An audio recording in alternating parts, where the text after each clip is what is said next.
एकता जय Congress party.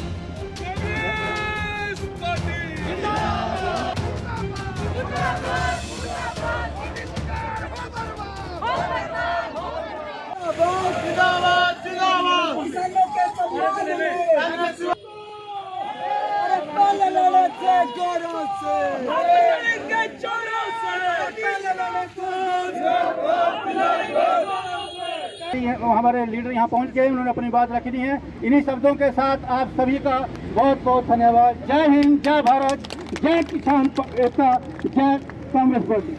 Congress party जिंदाबाद, Congress party जिंदाबाद। आज के इस किसान आंदोलन में हमारे पार्टी के लिए मार्गदर्शक बनकर आए। महंगाई कहां से आई? मोदी सरकार लेके आई। ये महंगाई कहां से आई? मोदी सरकार लेके आई। तानाशाही नहीं चलेगी, नहीं चलेगी, नहीं चलेगी। तानाशाही नहीं चलेगी, नहीं चलेगी, नहीं चलेगी। सुन ले मोदी बात हमारी, जो हिटलर की चाल चलेगा वो कुत्ते की मौत मरेगा। सुन ले मोदी बात हमारी, जो हिटलर की चाल चलेगा वो कुत्ते की मौत मरेगा। हराशाही कर दिया है और उसके विरोध में हमने ये जो है आज आंदोलन किया है। आज हर तरफ निजीकरण देखने को मिल रहा है। हमारा जो देश है वो ग्रामीण क्षेत्रों में बसता है। 80% लोग हमारे गांव में रहते हैं। आज गांव में लोगों की हालत क्या है ये जाकर देखिए। गांव में जो हमारा युवा बेरोजगार है उसकी आवाज़ उठाने वाला कोई नहीं है, ये देखने की बात है।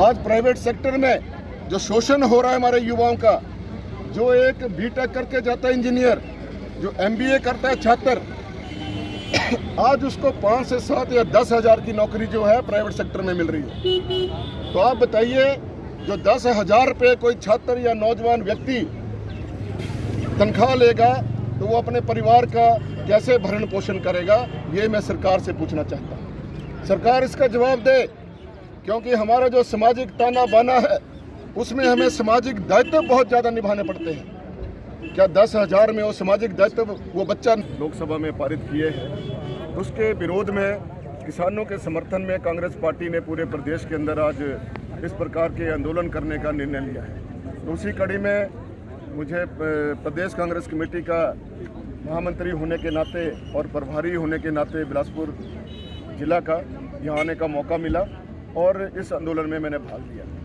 आज देश की परिस्थितियाँ बहुत विकट रूप से जो है खंडित होती जा रही है। लोकतंत्र को खतरा हो गया है और लोकतंत्र का एक राष्ट्रीय स्वयंसेवक संघ का जो छिपा हुआ जो एजेंडा है वो आज सामने आ रहा है। क्योंकि ये कोई आज की सोच नहीं है। जब राष्ट्रीय स्वयंसेवक संघ 1925 में तैयार हुआ था, उस समय की सोच है ये। जो जनसंघ के नाम से जानी जाती थी, उसका इस देश की आज़ादी के लिए कोई योगदान नहीं है। ये लोग तो अंग्रेजों के पिट्ठू थे और मुखबरी का काम करते थे जब देश में आज़ादी की लड़ाई लड़ी जा रही। कांग्रेस पार्टी ने बहुत सारे समूहों को इकट्ठा करके इस देश की आज़ादी के लिए लड़ाई लड़ी।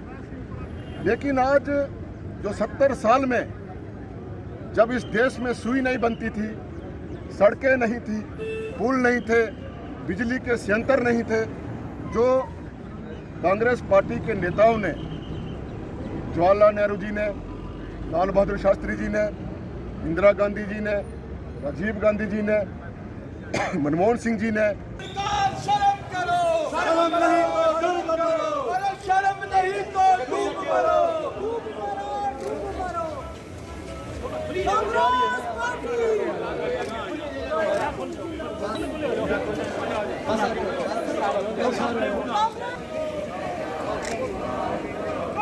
पार्टी जिंदाबाद, जिंदाबाद,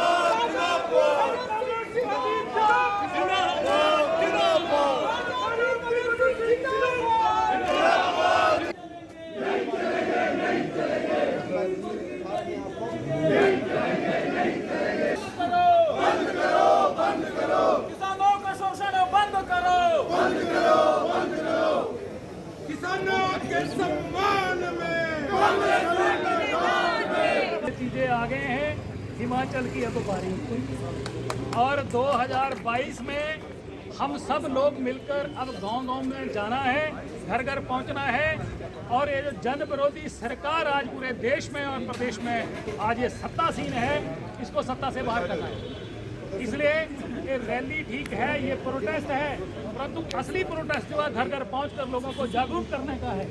आप लोगों के घरों में जाइए, एक एक व्यक्ति से मिलिए और ये जो सरकार है जन विरोधी फैसले ले रही है, इसको सत्ता से बाहर करने की तैयारी करिए। वो अहम मसले हैं इस देश के इस समय।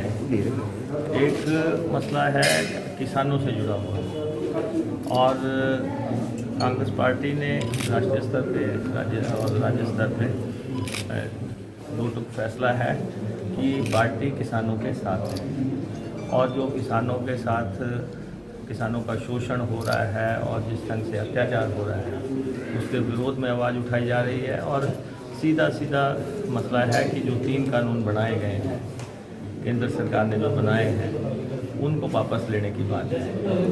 और टाइम एंड अगेन ये बात हो रही है कि ये पूंजीपतियों ने कानून बनाए, पूंजीपतियों ने इनको ड्राफ्ट किया कि सरकार को उन्होंने ही मुहैया करवाई है बिल और उसके बाद सरकार ने इस पे जो है आंकड़ों में, क्योंकि उनके पास बहुमत था लोकसभा में, उससे उन्होंने जो है इस पे मुहर लगा दी और राज्यसभा में आंकड़े ना होने के बावजूद भी धक्काशाही से इसको पारित कर दी। और देशव्यापी किसान जो है आक्रोशित है और हम भी इसको पूरे प्रदेश में जो है किसान आंदोलन को खड़ा करेंगे।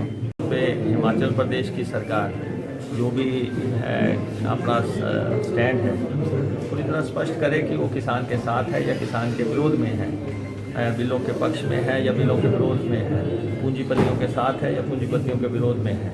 तो ये बात हमने की है क्योंकि ख़ास तौर पे जो होर्डिंग का कानून बना है कि पहले होता था जमाखोरी के लिए कानून से जो है पकड़ धकड़ होती थी, आज ये कर दिया कि जितना मर्जी जमाखोरी करो कोई आपको कुछ नहीं कहेगा। तो जमाखोरी का कानून जो है ये अंबानी अदानी जैसे पूंजीपतियों के लिए बनाया है कि वो पूरे देश के किसान की संपदाओं को खरीद सके और उनकी ज़मीनों को खरीद सके बाद में। तो इसलिए ये लड़ाई है और इसमें हम साथ देंगे। विधानसभा में भी ये मसले उठेंगे, 25 से शुरू हो रहा है। और दूसरा, महंगाई तो अब तमाम रिकॉर्ड तोड़ गई है। कोई ये वही लोग हैं जो कि महंगाई को लेके गैस के दामों को लेके, पेट्रोल को लेके, डीजल को लेके तत्कालीन प्रधानमंत्री को चूड़ियाँ भेजते थे और आज इनकी चूड़ियाँ कहाँ चली गई, आज इनका विरोध कहाँ चला गया। आज ये कह रहे हैं कि पेट्रोल का दाम बढ़ रहा है, डीजल का दाम बढ़ रहा है या गैस का दाम बढ़ रहा है, ये राष्ट्र हित में है और राष्ट्र की समस्याओं को निपटने के लिए है। तो उस समय भी राष्ट्र की बात होती थी। आज कह रहे हैं कि जी ये ऑटोमेटिक है, रेट्स का खुले बाज़ार की बात है, इनके मंत्री लगातार बयान दे रहे हैं। लेकिन अब तो इतना ज़्यादा रेट बढ़ गया है, कई जगह तो पेट्रोल का रेट 100 रुपये पार कर गया है कि प्रदेश की जयराम सरकार जो है उसको सत्ता से उखाड़ने के लिए एक निर्णायक आंदोलन छेड़ा जाएगा जल्द ही। और बजट सेशन के बाद जो है उसकी नीति निर्धारित की जाएगी, चाहे पद यात्राएँ करनी हो, चाहे जमासेज में पहुंचना हो, वो सारा कार्यक्रम पीसीसी के साथ मिलकर तय किया जाएगा।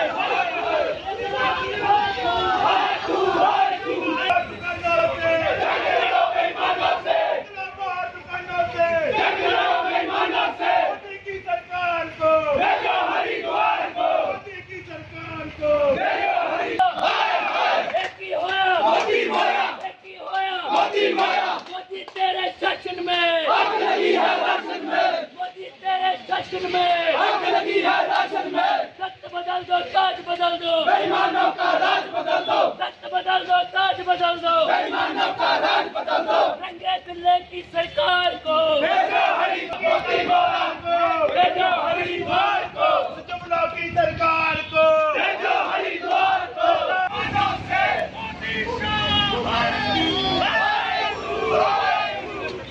जुमलों की सरकार को भेजो हरिद्वार को, जुमलों की सरकार को भेजो हरिद्वार को।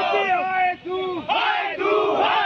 नरेंद्र मोदी, हाय तू नरेंद्र मोदी, हाय तू की सरकार को भेजो हरिद्वार को, राम की सरकार को भेजो हरिद्वार को। नरेंद्र मोदी है शासन में, आग लगी है राशन में, मोदी तेरे शासन में, आग लगी है राशन में, मोदी तेरे शासन में, आग लगी है राशन में। रंगे बिल्ले की सरकार को भेजो हरिद्वार को, रंगे बिल्ले की सरकार को भेजो हरिद्वार को। Congress party, Congress party, madam Sonia Gandhi, madam Sonia Gandhi, Rahul Gandhi, madam Viplav Thakur, madam Viplav Thakur, Ajay Mahajan, जिलांगार बिलगटिया,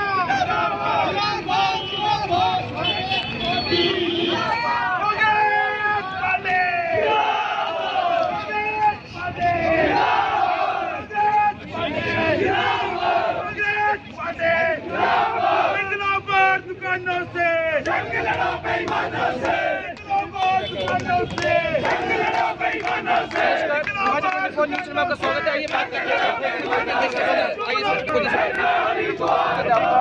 आज किस प्रायोजन से जो है कांग्रेस यहाँ पे धरना प्रदर्शन कर रही है उसके बारे में एक तो किसान जो आज इतने महीनों से बैठे हुए हैं और ये सरकार उनकी बात नहीं सुन रही, ये पूरे अहंकार से भरी हुई है। दूसरा पेट्रोल, डीजल, गैस सब चीजें महंगी कर दी। आज बेचारे गरीब लोगों का, आम लोगों का जीना दुर्भर कर दिया। राशन जो है उनके लिए मुहैया करवाना बहुत मुश्किल हो गया। इसके लिए कांग्रेस पार्टी कर जी मैडम, कौन कौन सी विधानसभा क्षेत्र से यहाँ पे जो है आज नेता सारे डिस्ट्रिक्ट है, सारे ठीक है, धन्यवाद धन्यवाद। यहाँ पे देख सकते हैं किसानों के समर्थन में डेरा में रखा गया, इसके लिए मैं अजय महाजन जी का धन्यवाद भी करूंगा कि हमारे कार्यकर्ता कुछ खामोश थे, उनमें जागृति आज के इस कार्यक्रम से आई है, इसके लिए आपका धन्यवाद। आज का जो ये कार्यक्रम था, जो किसान आंदोलन पिछले कई दिनों से चल रहा है, उसका समर्थन करने का था और उसमें जो किसान हमारे शहीद हुए हैं उनको श्रद्धांजलि देने का था। दूसरा, यहां बड़ा लंबा चौड़ा भाषण दिया गया। योगराज जी ने बहुत भूमिका यहां बांधी कि देरा का विकास जो है वो कांग्रेस पार्टी की देन है, इसमें कोई शक नहीं है। मैं अभी आशीष जी को बता रहा था कि देरा सब डिवीजन, हालांकि हमारा सब डिवीजन ज्वालामुखी का अलग हुआ है, लेकिन मेरा दिल और दिमाग आज भी देरा में है। हमने सब डिवीजन अलग किया सिर्फ एक एडमिनिस्ट्रेटिव यूनिट बनाने के लिए। पर हम इकट्ठा हुए हैं, आप सबका मैं तहे दिल से धन्यवाद भी करता हूं। आज एक तरफ कांग्रेस पार्टी देहरा के इस प्रांगण में हम अपने अन्नदाता के लिए इकट्ठे हो रहे हैं और दूसरी तरफ भाजपा अपने 4-5 गिने चुने अन्नदाता जो हैं उनके, जिनकी बदौलत उनकी पार्टी चलती है, उसके लिए ऐसे 3 बिल लेकर लोकसभा में आई है, जिसके कारण किसानों की दुर्दशा होने वाली है। और ऐसी बातें सामने आ रही है, कभी उन्हें खालिस्तानी कहते हैं, कभी कोई और नाम से संज्ञा देंगे, कभी आतंकवादी कहते हैं। और हाल ये हो गया है कि अब तो किसान ये कहने लग गए हैं कि अगर इसी तरह चलता रहा, जो खड़ी फसल उनके जमीनों पर है उसको वो जला देंगे। देख लिया है, मैं आपसे ज्यादा यहाँ बात नहीं करूंगा। ऐसा ही कांग्रेस और भाजपा में जो अंतर है उसके बारे में जरूर कहना चाहूंगा और इसी मुद्दे पे बात करूंगा। आज किसानों को तड़पा रहे हैं, ठंड में वो किसान बॉर्डर पर बैठे हैं दिल्ली के, लेकिन इनके कान पे जू नहीं लगती। और आज माहौल ये बना चुका है जहां पर यूपीए की सरकार, कांग्रेस पार्टी की सरकार ने 72,000 करोड़ का ऋण किसानों का माफ किया था। आज वही भाजपा की सरकार में 72 मौतें किसानों की हो चुकी है। ये देखना पड़ेगा। और जिस तरह से ये बात करते हैं हरित क्रांति की हम बात करें तो कांग्रेस पार्टी हरित क्रांति लेकर आई थी, और आप जब यहाँ पर जो भाजपा करती है वो किसान विरोधी बिल लेकर आती है। एक तरफ जहां कांग्रेस के लोग भूखे सोए, आज ये भाजपा के लोग चैन की नींद सो रहे हैं, जब किसान ठंड के मारे वहां पर अपना जीवन व्यतीत करने पर मजबूर है। और हालत ये है कि जब इनसे कोई बात कहता है तो ये उसको आतंकवादी की संज्ञा दे देते हैं।